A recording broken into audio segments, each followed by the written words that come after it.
Hello and welcome to the channel. Today we are going to be commentating round 1. This is it's round 4 I guess, because the Pokemon TPCI starts at round 4 instead of round 1 like most other card game tournaments. Alas, we're going to be commentating the San Antonio Regional Championships Paldean format. We've got Nathan Stratford playing a something that they're cooking right here. I don't know Nathan's deck list off the top of my head. I know this is Charizard EX, obviously from Robert Weedman, but this one, Double Turbo Energy, Psychic, Spiritomb, Path to the Peak, and Radiant Alakazam. I'm excited to see what exactly this could be. My first thought is Alakazam EX, but it's probably not correct. But this is the first round. Both of these players are 3-0.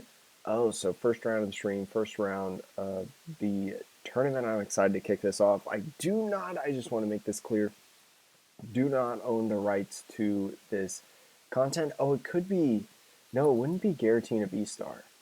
This is streamed from the official Pokemon TCG Championships. Oh, this is Arceus. Okay, so an Arceus deck coming on. So we'll see exactly what he's got in here in terms of other Pokemon combined with Arceus. I definitely saw a Mew EX. He might just be having Psychic Energies in there just because that's his energy of choice, I guess.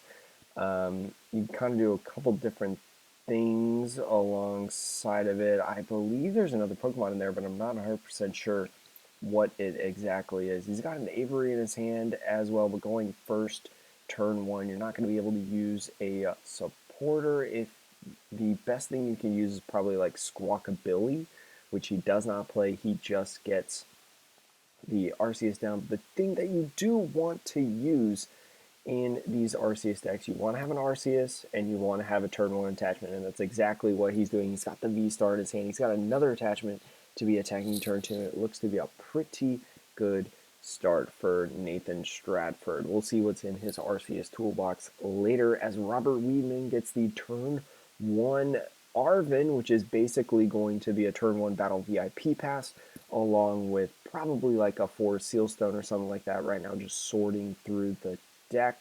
Looks like this is going to be a Charizard Pidgeot version, Pidgeot being the most popular version of Charizard as of late. Playing a couple different cards, Radiant Serena. I know a lot of people were on the fence about utilizing Radiant Serena or any Radiant Pokemon in general. Looks like Robert opting for the Grass type healer in caution for Lost Box decks, spread decks of the sort. So just looking through, checking his prizes. I've been checking his prizes as well as he has in terms of the him looking through his deck. Has some really good sleeves though, I will say. I love the Greninja sleeves. If you battle VIP Pass, you probably want to go for the Rotom and a Charmander in there. Comboing for Sealstone, you could get another Battle VIP Pass if you wanted to right away on that Rotom V-Star. But the Rotom V-Star is very, very good in this deck, and arguably is the first Pokemon that you want to put down if you can put down 2 Pokemon off a Battle VIP Pass.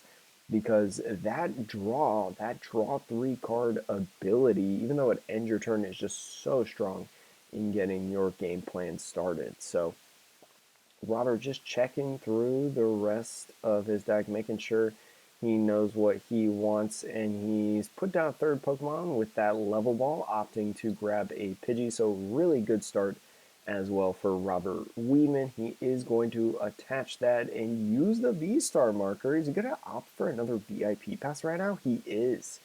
Wonder what he's going to put down. It looks like he's thinking about Mew and Charmander. Double Charmander is always good. You cannot argue as well with a Charmander Pidgey.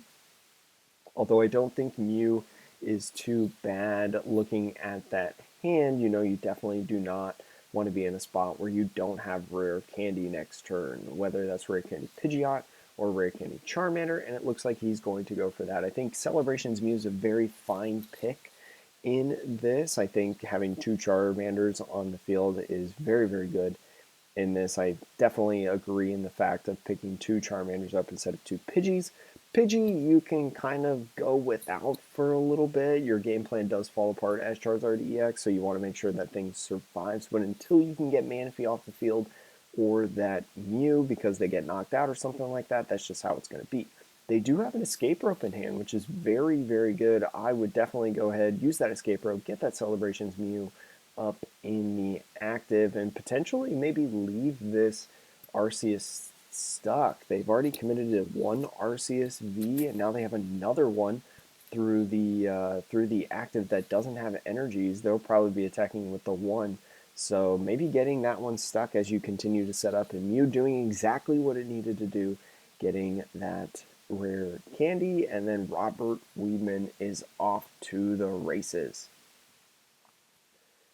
So this will be a little interesting to see how this game progresses as well. Nathan looking definitely for a turn 2 Path to the Peak. You definitely want to try to put Path to the Peak down as the right before the Charizard player evolves, and I think they might be able to do just that. Getting down a Bidoof, unfortunately couldn't get it down last turn, but is going to be able to get it down this turn, which is totally fine because you do have Starbirth. Starbirth, one of the best abilities in the game. You get that attachment there. And then probably going to... You have a couple different options, actually. I think Avery here is actually decently strong because that Manaphy is in the active. But you're a little worried probably that they're just going to get rid of... Having already used the Forest Sealstone, if you do use Avery, they're just going to get rid of the Rotom and Mew. And it doesn't really help your game plan and disrupt theirs too much.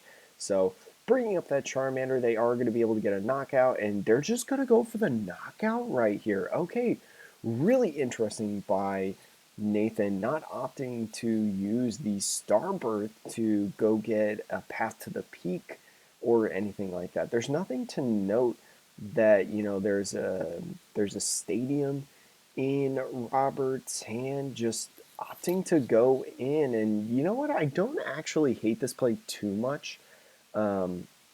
Maybe when they had looked through the deck, I don't know if they had a Path to the Peak in there. I don't know how many they play, but if they have 2 of them, because they did prize 2 of them, maybe that's one of the reasons why they held off on their Starbirth, because Charizard is not going to be able to knock out the Arceus VSTAR this turn, so you know you're going to have access to Starbirth next turn if you want a better hand. And Robert Weedman is going for the fences right now. Just 2 raw rare candy evolutions going on to the Charizard and Pidgeot, getting an excellent board state, and still has access to Pidgeot's Quick Search, which can be very, very good. Let's see.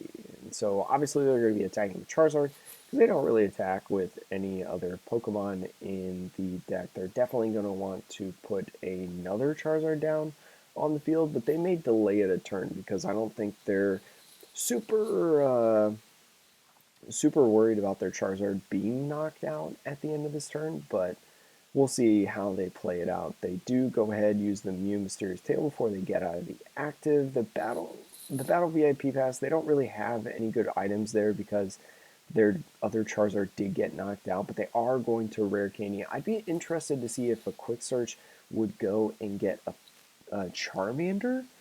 That would be very interesting. It looks like they're going to grab Defiance Band, and they could, because they have 2 Boss's Orders in their hand, they could go Defiance Band, Boss's Orders, the benched Arceus V, and knock it out, because the Defiance Band, I believe, would push them past in the knockout on that 2 prize Pokemon. So if you're going to be swinging and taking 2 prizes, you might as well do it right now to try to pace the game and really put the pressure on the on Nathan right here. So we'll see how it goes. They are going to be bossing this up, and I think this is exactly the play they're going to be doing. It feels very intentional with the whole grabbing the Defiance Belt. So going in here, 2 energies attached, going to be attaching that, and not going to be able to really do anything else, but I don't think they really need to right now. No need to play Lumineon until next turn, potentially, but I think right now they're just going to be chasing the Arceus right here. because they're probably going to put another Arceus down, right, if you think about it. And so if they put another Arceus down, you have another boss in your hand, you just boss the other guy up. You might want to quick search for a Charmander next turn, and then maybe even use Lumineon, I'm not sure, instead to go grab a supporter of some sort. But we'll see exactly how it goes, not having another dude down. Nathan is going to Starbirth, so I would imagine that they Starbirth here for like Arceus. Ooh, Regigigas. Okay, so this is an Arceus Regigigas deck. Very, very interesting. So opting not to grab another Arceus V and deciding to grab Regigigas instead. This is going to be very, very interesting. I actually don't know what Regigigas does off the top of my head. I know it's a very cool card, so we'll see. And so they grab Regigigas Bibarel right here. Oh no, we got hit with the advertisement. So they are going to play down that path to the peak as we resume play to try to maximize cards, because again, you're not going to be needing your ability. So drawing 3 cards off this, Sharon's Care, double turbo energy, and a new EX. The double turbo energy could be good to attach to your Regigigas V, and it looks like they are thinking about doing that. I do agree with that decision. Iono is pretty good as well. Turns your opponent's like 6-card hand into 4.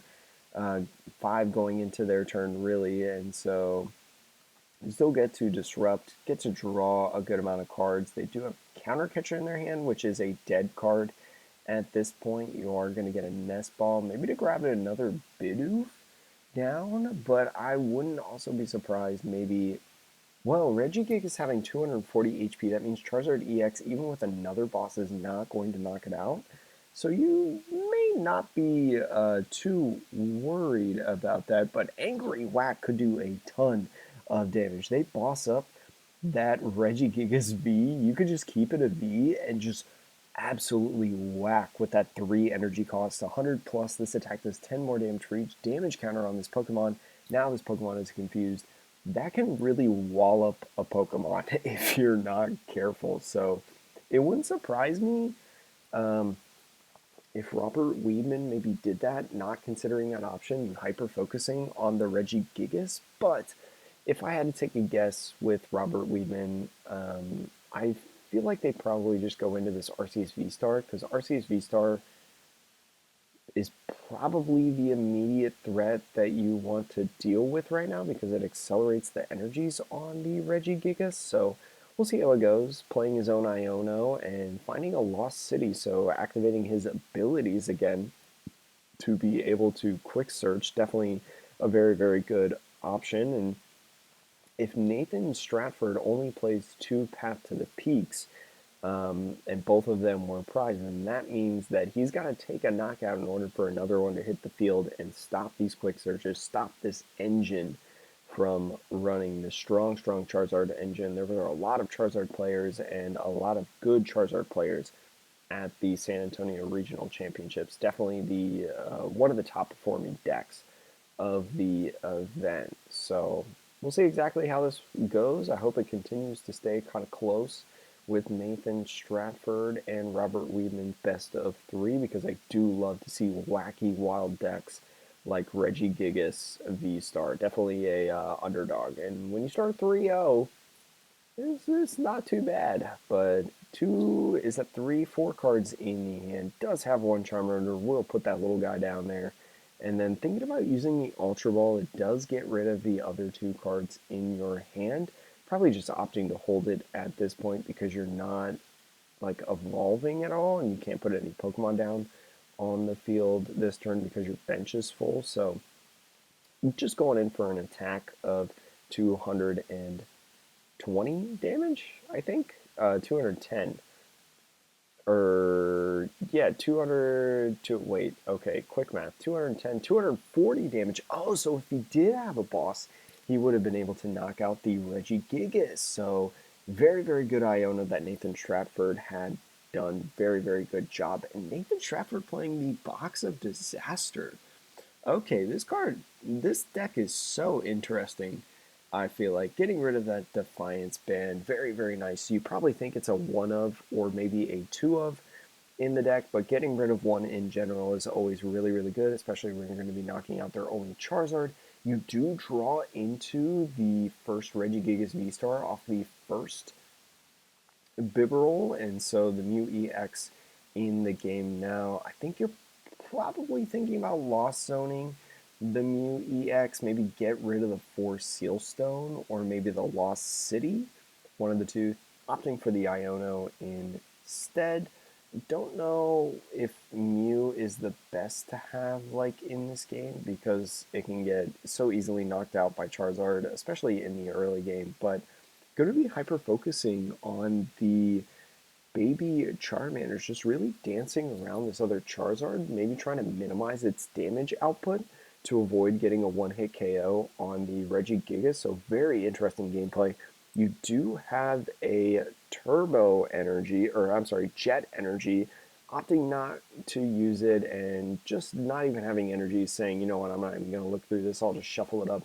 They do have 3 energies in the discard and 2 psychic energies on the field, so I don't think they're out. They may have 1 or so left, but opting just no real good place to put it at this point.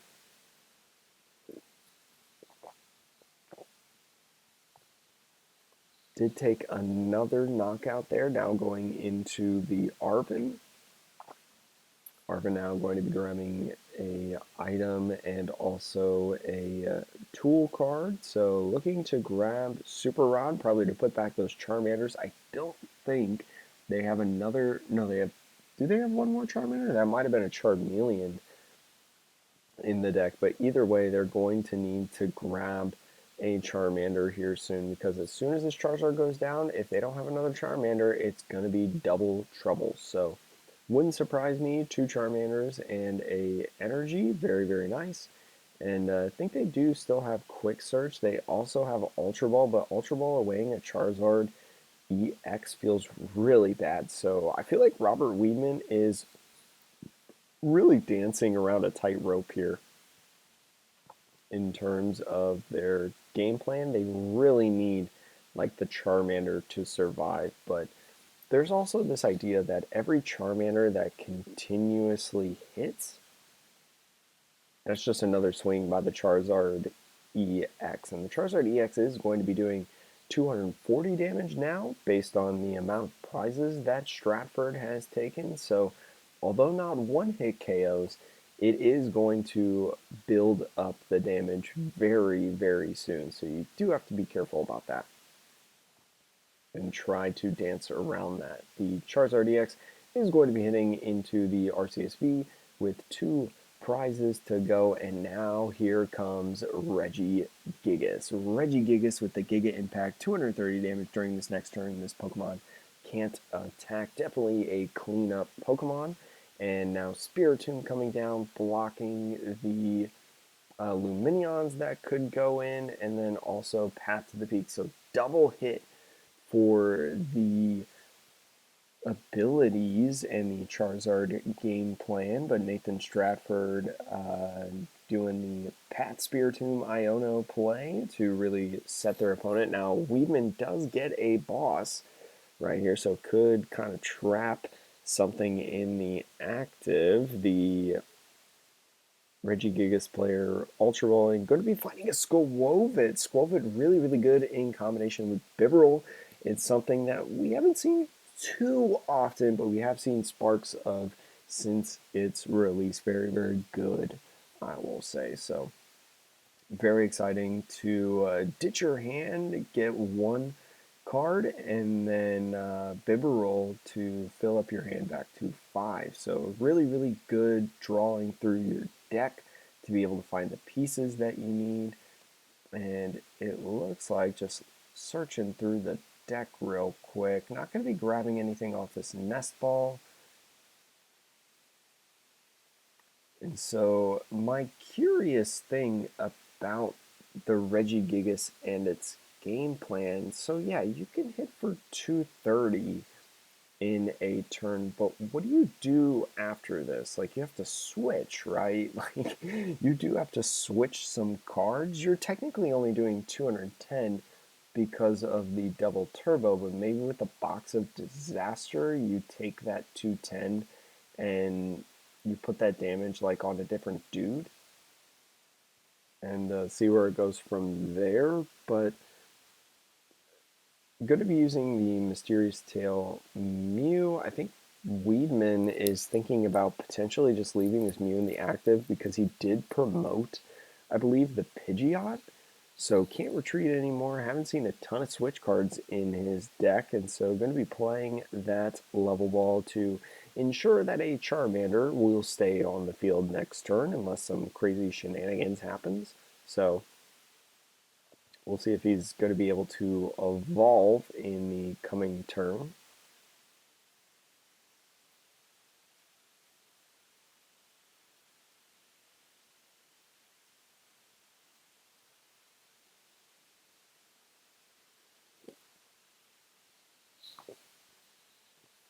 And so shuffling it up now, we'll see exactly how it goes. And it looks like, yeah, he's just going to pass.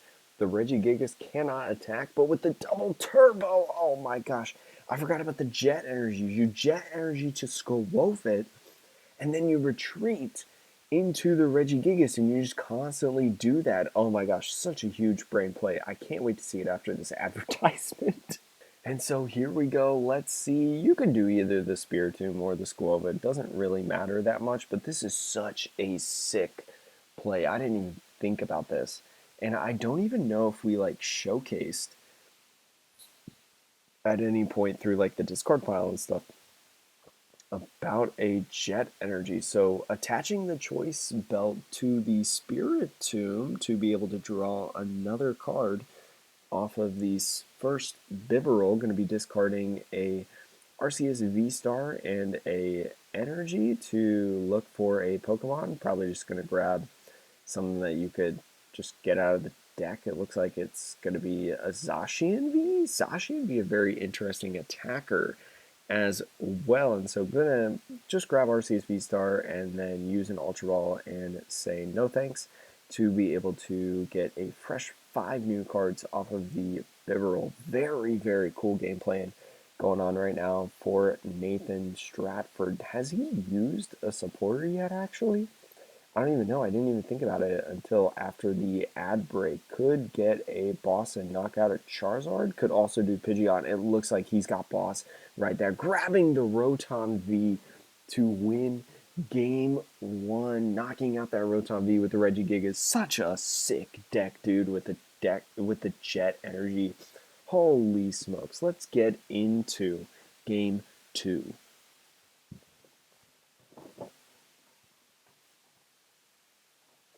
And so here are the prizes for game 2 in their best of 3. 3 psychic energies for Nathan Stratford.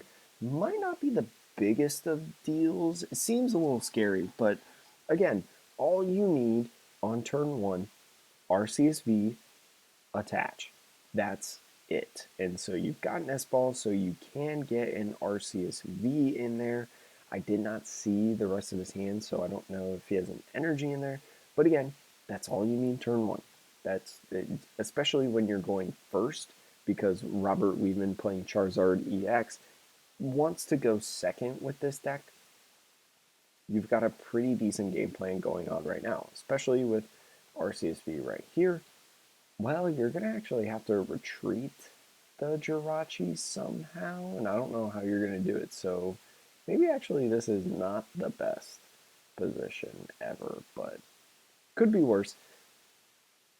Getting that Arceus V, we'll see exactly what they want. Robert Weedman hoping for another Arven or maybe some raw VIPs in his hand, and looks like he does have the attachments, so step 1 of the game plan is good to go. It looks like they do have a Raw Battle VIP Pass and a Charmander, so going to be able to get 3 Pokemon on the bench at least, and then also having the opportunity to maybe play Iono if they want to. So we'll see exactly how they play out their supporter. Iono, kind of a double-edged sword. In the early game, you do get 6 new fresh cards, which can be really, really good for your game plan, but also that means your opponent gets 6 new fresh cards at the beginning of the game, which can be a little hurtful at times. He does only have 5 cards in his hand, I think, So it would be kind of a boost of one card. So I think you just kind of have to weigh that option. It's really hard to tell on turn 1 2 nowadays after the turn 1 supporter rule changed how good their turn 1 hand is, especially as an Arceus player. Like, so Robert Weedman going with the shift potentially of a Rotom Pidgey. I'm not 100% sure how I feel here. I think going the Rotom Pidgey is fine because you do, again, have someone like Iono to use to help you draw cards, to help you find more Pokemon. You do have a lot of Pokemon outs in this deck. You have Battle VIP passes, you have level balls in here, so you do have a lot of outs to find a second Charmander because it is a possibility that Nathan could go attach, evolve Starbirth for a switch or something, boss up Charmander, knockout, and then you have another round of no attacker, and Nathan could just keep swinging. So you definitely want to get a second Charmander down. That's what you're really hoping for at this point, and I think because of that, you either I guess you could Ultra Ball away a counter catcher for sure, but the other card I'm not sure. But it looks like he's not opting to use the Ultra Ball. Just realizes, I don't want to get rid of the boss's orders, and then Ultra Ball is a really good card later in the game, so I might as well just draw 6 new cards. I don't think he's used Mysterious Tail yet on the Celebrations Mew, so can't get the opportunity to find a little bit more. He does find the Forest Seal Stone, though. So Forest Seal Stone, if all else comes to fail, can be attached to Rotom V and find a Battle VIP Pass, but he finds the Battle VIP Pass raw. So there is the Charmander and probably second Pidgey, just like the previous game, and has a pretty good board state at this point.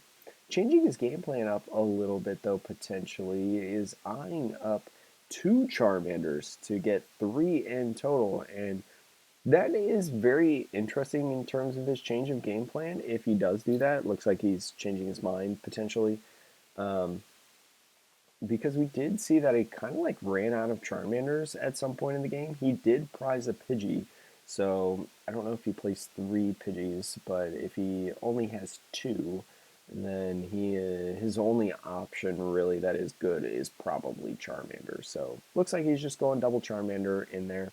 Going to be potentially saving the Forest Sealstone until next turn. There's no reason, in my opinion, to use it this turn. You don't even need to attach an energy on your first turn as Charizard because your Charizard VSTAR just does so much. And Forest Sealstone can be used under Path to the Peak, so it might be good knowing that your opponent plays Lost Vacuum to just go ahead and hold the Forest Sealstone in the hand. So going to be using the Rotom right here after attaching that 1 energy. Might as well. You can spread your energies a little bit. Unfortunately, though, Nathan Stratford has an Iono in hand, so see you later, Forest Sealstone. But before that, we are going to put down the Bidoof and evolve into Arceus V-Star. Very, very good. Again, an excellent turn 2. A little bit help from the opponent after that Iono, but now the problem is going to be how do you get this Jirachi out of the active, because you want to be hitting and taking a prize card to really like talk on the clock, you could say. And so looking through their deck, I'm not really seeing a switch card in there that wouldn't just be like a jet energy or anything like that. So very interesting situation that they're in. That Ultra Ball does get an Arceus V.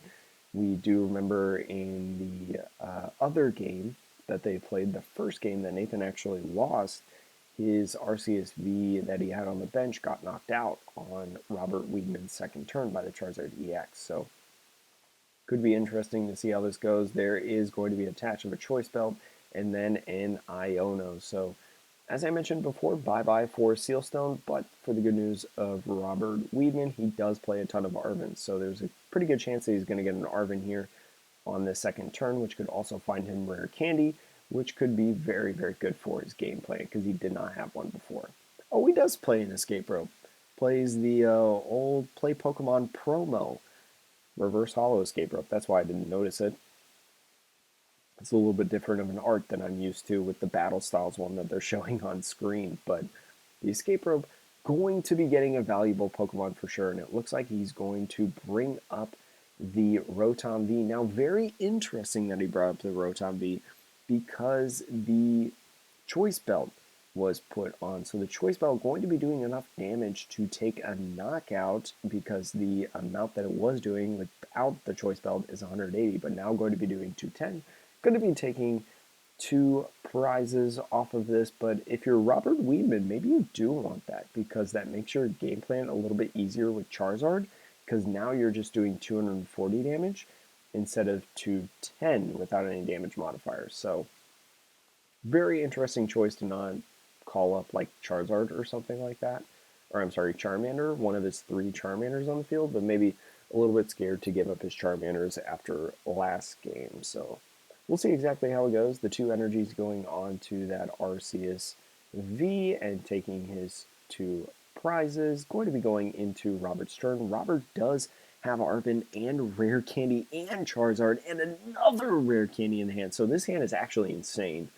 Or maybe he doesn't have Arvin. Maybe he just has Iono. But either way, this hand is cracked. Had a stadium in it, pure 2. Oh my god, the freaking ads. And so now here, grabbing some energies. Interesting that he didn't evolve the Charmander, and I think that's what they're pointing out here through the official broadcast. Interesting not evolving the Charmander that already had an energy on it. Maybe because he is going to have to split this energy, put one onto the active, I'm pretty sure, onto the active Mew. So could be something that probably actually doesn't matter now that I think about it a little bit more. But is going to be coming up and swinging with this Charizard.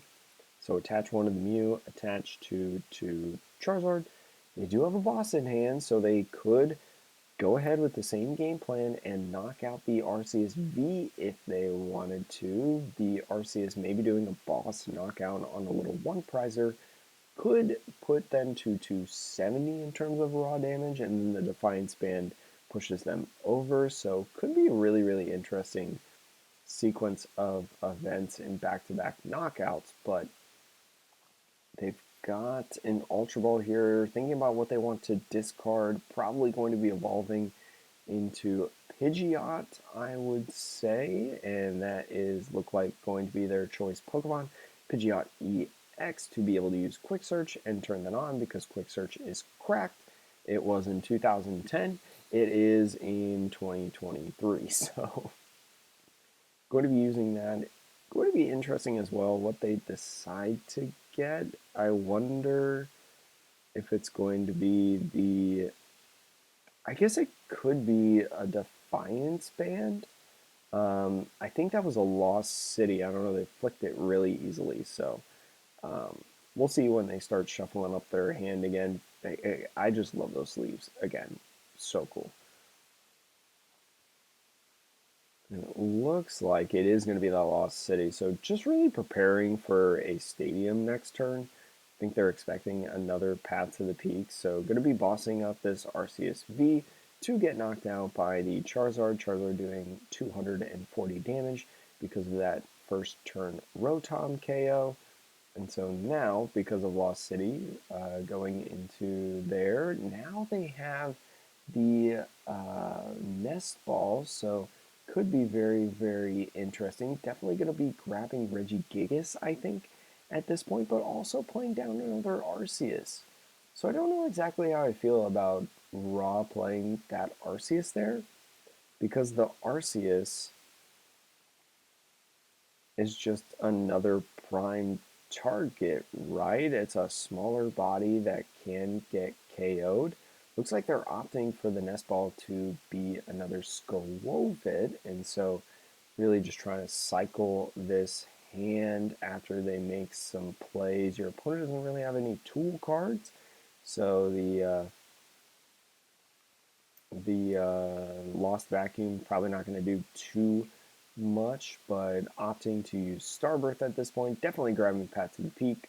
And I don't know, I mean, they went Quick Search and they grabbed a card that they didn't use. Well, they used Boss's Orders right after, so I guess you don't know that they have something that they haven't used, because it seems like Boss's Orders is probably a card that they definitely wanted.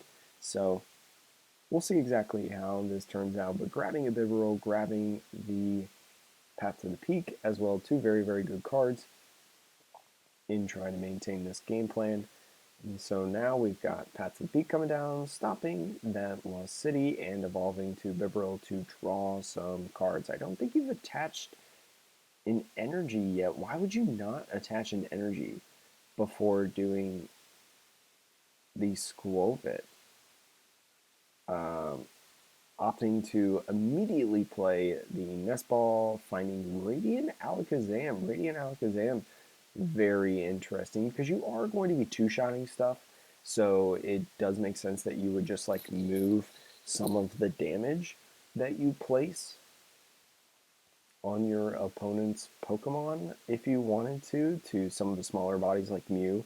That's not going to evolve. Mew's just going to stick there, and so moving damage counters 3 times, right, is going to be able to take an extra knockout. So could be very, very interesting, and it looks like they're just going to Trinity Nova onto the Charizard. How many energies do they have?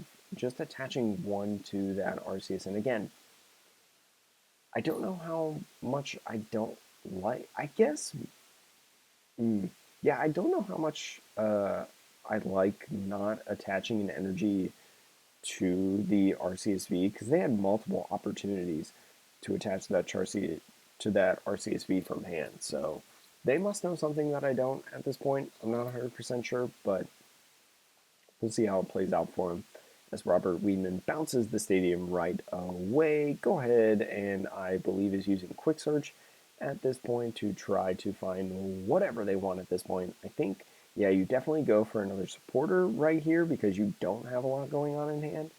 And it looks like they're going to be grabbing a boss, maybe going greedy and using the boss to knock out a RCSV that's on the bench. I think that would make sense for their game plan because they have 4 prizes left and they need to take 2 knockouts essentially on the 2 prizers in play. There is going to be that box of disasters that hits him though, but with 180 damage. And I think box of disasters is what, 8 damage counters? You are not going to get knocked out. So I don't think you're too afraid of box of disasters overall, to be honest. You did accelerate to the Charizard onto the bench, so you're just going to be, and it looks like Nathan scooped. I think Nathan scooped, that's what happened, because I think they're shuffling for a game 3. So good job by Robert Weedman. We'll see. I didn't see how much time was left on the clock, but there has been 2 games, so there is a possibility that this could potentially end in a tie, because that's just how Pokemon is in the best of 3 format right now. But really good job in terms of the essence of time. They do have 10 minutes left, so I'm not super confident that this game will end, but Nathan, I think, scooping at the right time. You know, as soon as he revealed the boss, I think it was a really, really good idea to just scoop up that game, go to the next one, and give yourself the best chance to be able to at least get a win. And here we go, checking out their prizes real quick. 2 energies for Nathan, which I don't think will play a huge deal. A Charizard, the 4th Sealstone being prized could actually be a really big deal. And starting Serena. Oh, Robert Weedman. Not looking good to start this game 3, I will say. And man, can you imagine if Nathan just had the 400 IQ to just like play Path to the Peak right away, turn 1, so then Robert couldn't use the Rotom that he has in hand. Robert does have a decent hand. It's not a great hand, but it's a decent hand. And so Nathan just going to be setting up real quick, going to be putting a Zacian V down. So the first time really showcasing the Zacian V. I wonder if they're going to just accelerate a ton of energies off of Trinity Charge and just try to take a knockout with that dude. So we'll see exactly what happens. There is Bidoofs that are going to be coming down, potentially an Arceus V, and then also Spiritomb. I think I would like to see Bidoof Spiritomb come down personally, because when they start Serena V and you have another Arceus in the game, really could be detrimental if you prevent them from using the Spiritomb. So you know your RCSV is not going to get knocked out. So unless you plan on double evolving next turn, like, I don't know. I'm really a big fan of using Spiritomb V instead of that second Bidoof. I mean, you could have just stopped that Luminion right there. Now hindsight's always 2020, but that's just what I'm saying in this, is that I think Spiritomb V, especially in Charizard matchups, with all of them playing Rotom now, is such a good card if you can stand it. Now, Double B Barrel is really good. Do not get me wrong. Double B Barrel is a really good game plan, especially turn 2 or turn 3 later in the game. So, but you could have turned off this entire game plan right here, you know, this battle VIP pass, stuff like that. So, yeah. But again, hindsight's 2020. Robert, by the way, is sitting in a decent position. It could be better. You definitely don't always want to play Luminion, especially because Luminion is super squishy with 170 HP. It is going to be knocked out by a boss Trinity Nova with no tool cards attached to it, because the double turbo and regular psychic energy is 180 damage. So could be a little tricky for him trying to not give up big knockouts and things like that, but we'll see how it goes after these advertisements. All right, here we go. Still deciding on what he wants to battle VIP pass, and he's not going to be able to grab the Forest Sealstone. So if you're Nathan, you really like that he didn't just grab Forest Sealstone there. I think that's a very good sign for you, and so now Robert playing the Battle VIP pass, probably going to grab Double Charmander, could grab Charmander Pidgey, although I think you're very afraid of just having Charmander Pidgey because Starbirth is so good, and he's been pretty consistent about his turn two attacks. So it wouldn't surprise me if they just went Charmander and level balled for the Pidgey, or just Pidgey Charmander level ball for the other Charmander. I definitely think two Charmanders is the play on this turn. Now, which Charmanders I think you grab, I don't think it really matters, because you play different types of Charmanders in the Charizard VSTAR deck. But going to be doing that. I don't think they have any more cards to search with in here. They have Escape Rope and some energies. I think you just leave this Radiance Arena in the active. Actually, no. No. I don't know if I really like, okay. Opting to Call for Family. So, Call for Family, a new move on the Pidgeot from 151, grabbing the Mew. So, this is really interesting if you're Nathan, because your opponent just gave you one of their best support Pokemon basics that you can knock out for free, basically. And then Mew EX is the option instead of another one of their dudes. Now, this could be a different amount of reasons, because they think you only play a single Escape Rope as your switch card, which I think has been the case so far up to this point in terms of Robert's information. So they're maybe not really afraid that their Pidgey is going to be knocked out, actually. They could just throw up Radiance Arena again or something, just getting that value on the Mew. And evolving into that Arceus V-Star, going to be using Starbirth, grabbing a double turbo, it looks like, and a Bibarel. So no switching option as well. I don't know if he's already got it in hand, but 6 minutes on the clock. I don't really think this game's going to finish, but with Bibarel, double turbo, and the ability to draw cards with an Iono at the end, he's going to see a lot of cards this turn. So we've got a Path to the Peak, which is very good. Definitely want to slap that card down as well. And I don't really think you Ultra Ball here. And is he going to Trinity Charge? I think he just Trinity Charged.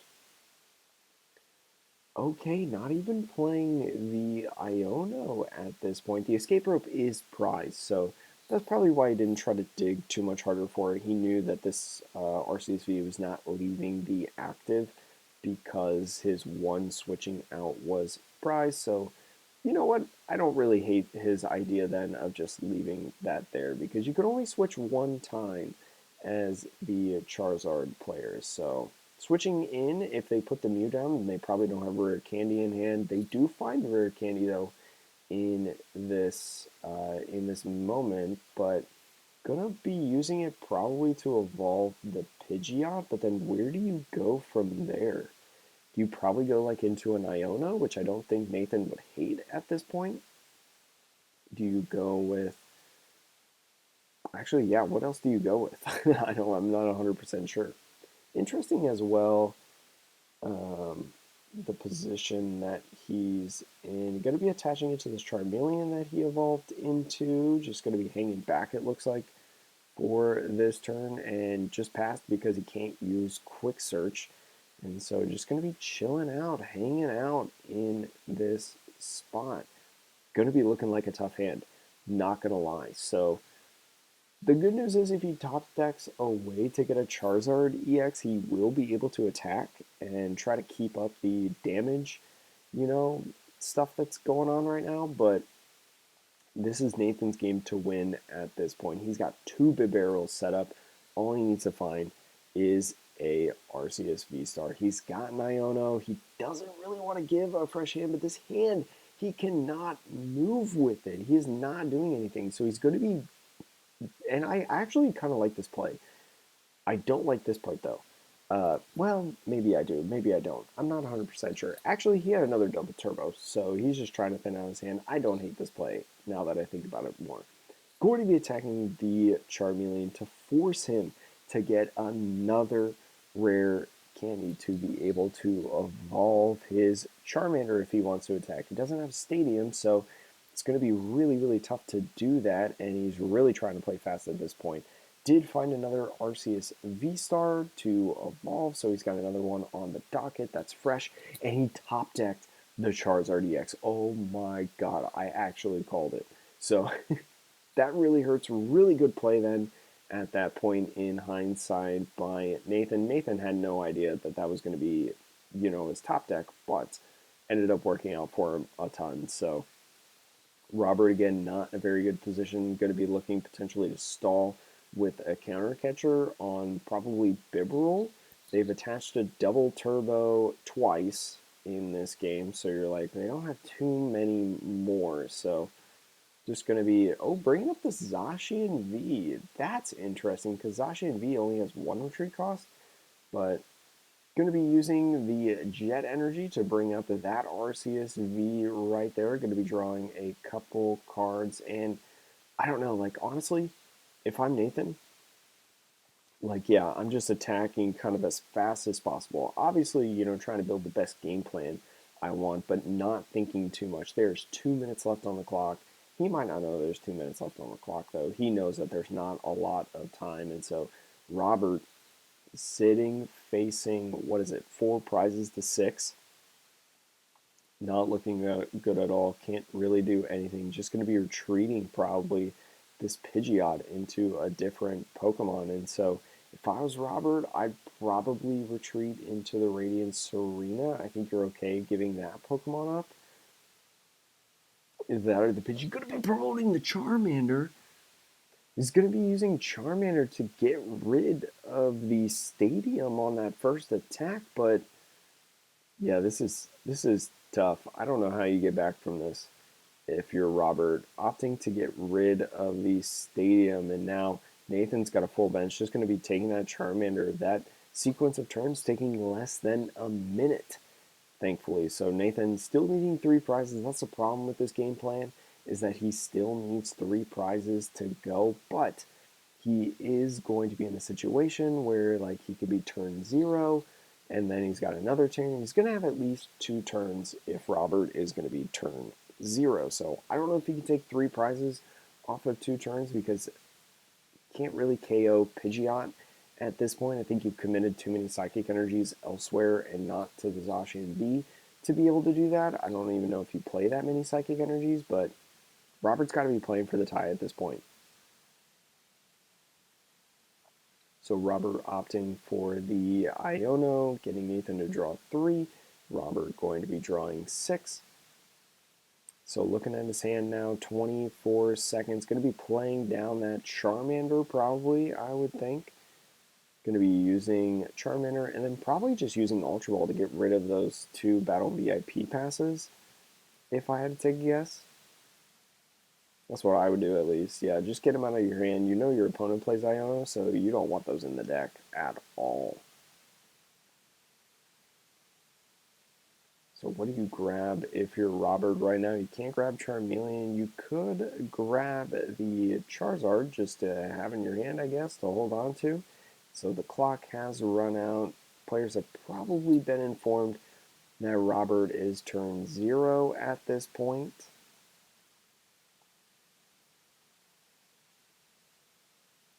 Going to be grabbing another Pidgeot. So, yeah, I mean, again, I think Robert just really playing for the tie at this point. I don't think Nathan can take 3 prizes in 2 turns, especially now that you're evolving all these dudes. And so just going to be passing. So Nathan, I believe, is turn 1. I don't even know if there's a way that he could knock out the Pidgeot EX. The big thing about this deck is the Regigigas hitting multiple turns in a row without getting one hit KO'd and having the mysterious box. And it looks like they're just going to shake. I don't know if they decided if there was a winner out of that. So it is going to be an ID, but I do think if that game had unlimited time, it was all Nathan's. The game had Nathan played that game so good, in my opinion. I think he did such a great job, especially when he scooped. I think that's one thing that's very underrated. I don't know if you could really argue that he should have scooped earlier, thinking about his board state and game plan, but it ended up working out very, very well. Great, great game, and we'll see you in the next round that we've got on this channel. And if you're interested in other card games as well, specifically the One Piece trading card game, you can check out my videos of commentating those events as well. Thank you so much for watching. Hope to see you in the next one, and yeah, see ya.